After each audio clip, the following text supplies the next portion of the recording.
औज़ुबिल्लाहि मिनश्शैतानिर्रजीम बिस्मिल्लाहिर्रहमानिर्रहीम इन्नल्लाहा व मलाइकतहु युसल्लूना अलन नबी या अय्युहल्लज़ीना आमनू सल्लु अलैहि व सल्लिमू तस्लीमा अल्लाहुम्मा सल्लि अला मुहम्मद व आले मुहम्मद इन्ना लिल्लाहि व इन्ना इलैहि राजिऊन। आज मकसूद चपड़ासी, अल्लाह उसे गरीक़े रहमत करे, आज के दिन मकसूद चपड़ासी जो कि पिछले कुछ अरसे से बैरून मुल्क मुकीम था, उसको जब सुबह उठाया गया तो वह मुर्दा हालत में पाया गया। उसके इस फौत होने का सबब हार्ट अटैक बताया गया है। एग्जैक्टली ये फौतगी बिल्कुल उस तर्ज की है जिस तरीके से आज से चंद हफ्ते पहले डॉक्टर रिजवान, जो कि एफआईए की टीम में थे और इन्वेस्टिगेशन कर रहे थे, किस केस की? मनी लॉन्ड्रिंग के केस की, शहबाज शरीफ और हमजा शहबाज के केसेस की, जिसमें मुल्क की सबसे बड़ी और बदतरीन मनी लॉन्ड्रिंग की गई है। उस मनी लॉन्ड्रिंग में एक छोटा सा हिस्सा, एक छोटा सा केस मकसूद चपड़ासी के हिस्से में भी आता था। मरहूम के अकाउंट में 4.25 अरब रुपए आ गए। जब इसका सवाल हमजा शहबाज और शहबाज शरीफ से किया गया तो उनका जवाब यह था कि हम तो इतने मसरूफ होते हैं, हमें तो पता ही नहीं कि हमारे अकाउंट्स में भी इतनी बड़ी बड़ी रकूम आ जाती हैं, हमें मालूम नहीं है, हम इसकी ट्रेल नहीं दे सकते। ये मकसूद चपड़ासी सिर्फ एक मोहरा था, एक मोहरा। इसके अलावा दर्जनों बल्कि बीसियों लोग इनकी मनी लॉन्ड्रिंग में मुलव्वस हैं, जिनकी ये आज तक मनी ट्रेल नहीं दे सके। मकसूद चपड़ासी 4.25 अरब रुपए उसके अकाउंट में आ गए थे, जबकि वो इनका एक आम 15 से 20 हजार या 20 से 30 हजार रुपए तनख्वाह का मुलाजिम था। ये वो लोग हैं, मैं आपको एक सिंपल सी मिसाल देता हूं, मेरे बहुत सारे दोस्त इसको सुनेंगे, मैं दस्तबस्ता गुजारिश करूंगा कि वो बुरा ना मनाए। ये जो हुकूमत है ना, ये बिल्कुल ऐसी हुकूमत है जैसे यजीद की हुकूमत थी। यजीद की हुकूमत में क्या होता था कि जब कोई शख्स उनके लिए कोई भी काम करता था, यजीद के लिए, तो वो उसको इनामो इकराम से नवाज दिया करते थे। जैसा कि उसकी सबसे बड़ी मिसाल ये है कि जैसा कि जिस डॉक्टर ने रिपोर्ट्स लिखी थी नवाज शरीफ की, वो प्लेटलेट्स कम ज्यादा की जो भी तफसीलात थी वो लिखी थी, या वो बार बार रिपोर्ट्स बनाता था, उसको इन्होंने मुशीर बना दिया है।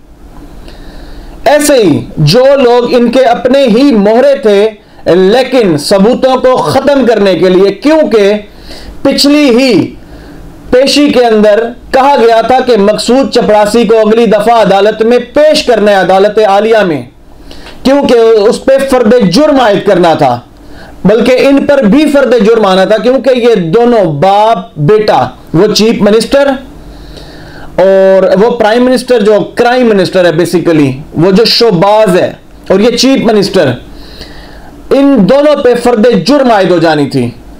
मकसूद चपड़ासी को बुलाया गया और इन्होंने उसको मार दिया। ये वो लोग हैं जो इनके रास्ते की रुकावट बनते हैं, जो इनको रोकते हैं, या जो इनके अपने मोहरे होते हैं, ये उनको मरवा दिया करते हैं।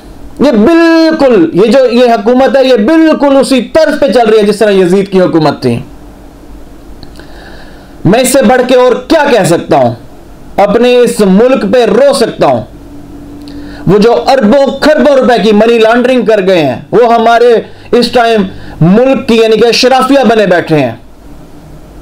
और जो एक अकेला शख्स जो हमेशा हुर्मत नबी की बात करता था, जो हमेशा कुरान और सुन्नत की बात करता था, जो हमेशा पाकिस्तान की बात करता था, उसको रातों रात इस इस्लाम दुश्मनी और पाकिस्तान दुश्मन लोगों ने रातों रात उखाड़ के फेंक दिया। मेरे पास अल्फाज खत्म हो जाते हैं। जो वफादार था इस मुल्क का, जो इन गरीबों की परवाह किया करता था, जिसने लंगर खाने खोले, जिसने कयाम गाहें खोली, जिसने हर गरीब को उसका हक दिया सेहत कार्ड देकर, उस शख्स को इन्होंने बाहर निकाल दिया। जो पाकिस्तान में पाकिस्तान की ट्रेड को, पाकिस्तान की एक्सपोर्ट्स को तारीख की बुलंद तरीन सतह पे लेके गया, इन्होंने उसको बाहर निकाल दिया। अब आए हैं, उसकी रिप्लेसमेंट आई है। वो क्या है? वो मुकम्मल तौर पे चोर, डाकू, लुटेरे हैं। इस्लाम की बात तो क्या करें, वो पाकिस्तान की बात भी नहीं करते। आज कितनी शर्म की बात है, हम 22 से 24 करोड़ लोगों का इंपोर्टेड हुकूमती सही वजीर आजम, जो नाम का वजीर आजम है, जो मुसल्लत किया गया वजीर आजम है, वो बरतानिया के हाई कमीशन में गया और एक आम से अफसर को चापलूसी का लेवल देखें, बूट पॉलिश करते करते कहां निकल गए। आज उस मलका का जन्मदिन मनाने के लिए चला गया और केक खिला रहा है बड़े अंदाज के साथ। यह हमारा वजीर आजम है। वजीर आजम जब इमरान खान थे तो उन्होंने एक डेकोरम रखा हुआ था। जिन्होंने हम पे 100 साल हुकूमत की है, वो उनसे उनकी आंखों में बात डाल के बात करता था, उनकी आंखों में आंखें डाल के बात करता था। ये लोग हैं, ये बूट पॉलिश पे लगे हुए हैं। जिसने हम पे 100 साल हुकूमत की है, ये उसी गुलामाना सोच के मालिक हैं। इन जैसे लोगों की वजह से हमारा मुल्क बदनाम है। यूं ऐसे नहीं कहा था अमेरिकन वजीर ने, बल्कि उनके शायद जजेस ने, वहां के वकला ने, कि पाकिस्तानी एक ऐसी कौम है कि ये पैसे के लिए अपनी मां तक को बेच देते हैं। क्या हुआ था? ऐसा हुआ क्या था कि उसे ये बात कहनी पड़ गई या उसे ये बात करनी आसान हो गई? नवाज शरीफ उस वक्त का वजीर आजम था और उसने एमल कासी अमेरिका को पकड़ के दिया था। रेमंड डेविस को भी छुड़वाया था, ये वजीरे जो उस दौर में वजीर ला कानून था। और आजकल वो बदमाश बना फिरता है। ऐसी कौन सी चीज है उसमें कि उसको वजीर दाखिला बना दिया है? एक पूरा मुल्क है, एक पूरा सिस्टम है। हर कातिल, हर चोर, हर स्मगलर इस टाइम मिनिस्ट्री का हिस्सा है, वजीर है, इस हुकूमत का हिस्सा है। और तो और अली वजीर और मंजूर पश्तीन जो मुल्क दुश्मन है, खुलेआम मुल्क दुश्मन है, ये तो अंदर ही अंदर डील्स करके मुल्क को नुकसान पहुंचाते हैं। वो तो खुलेआम पाक फौज के खिलाफ बात करता है। वो लोग इनकी टीम का हिस्सा है। एक और आपको खबर देता चलूं, आपके और हमारे टैक्स के पैसों से 200 अफराद, पूरे 200 अफराद हज करने जा रहे हैं, जिसकी बाकायदा तौर पे मंजूरी नवाज शरीफ ने दे दी है। 35 लोग तो इसके अपने मुलाजमीन में से हैं। ये क्या मुल्क को बचाएंगे?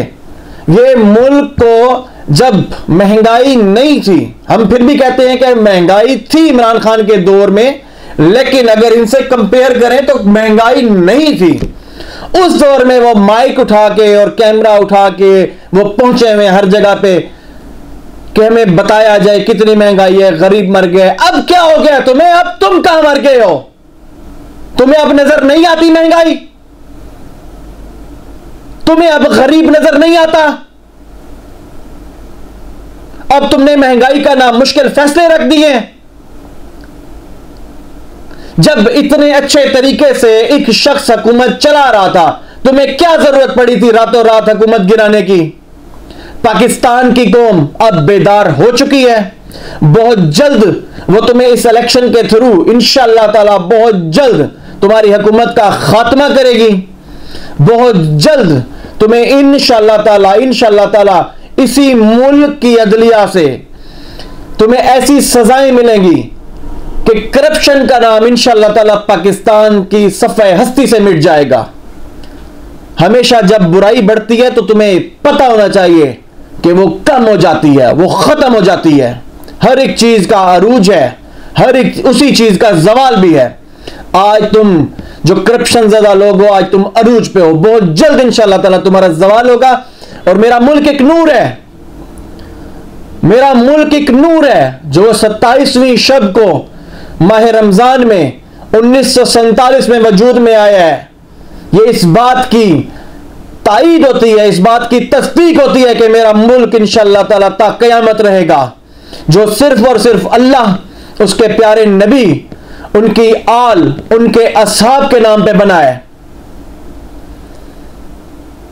तुम्हारी क्या औकात है कि तुम हमारे मुल्क को खत्म कर सको। इंशाअल्लाह ताला ये IMF का झंझट भी खत्म होगा।